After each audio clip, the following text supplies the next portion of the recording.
తీసుకోవట్లేదు. నిన్నగాక మొన్న ఒక ఆటో గాల పెట్టిర్రు.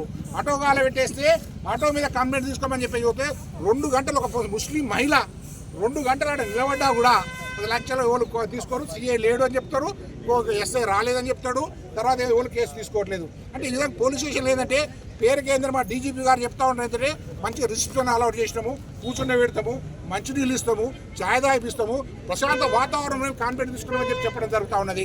మరి ఇది ఎక్కడ వరకు ఎంతవరకు సమంజసం? మరి మెదక్ పట్టణంలో ఆ ప్రశాంతత ఉన్నదా లేదా అనేది ఒకసారి డీజీపీ గారు మెదక్ పోలీస్ స్టేషన్ ఒక సీసీ ఫుటేజ్ ఎంక్వైరీ చేయాలి.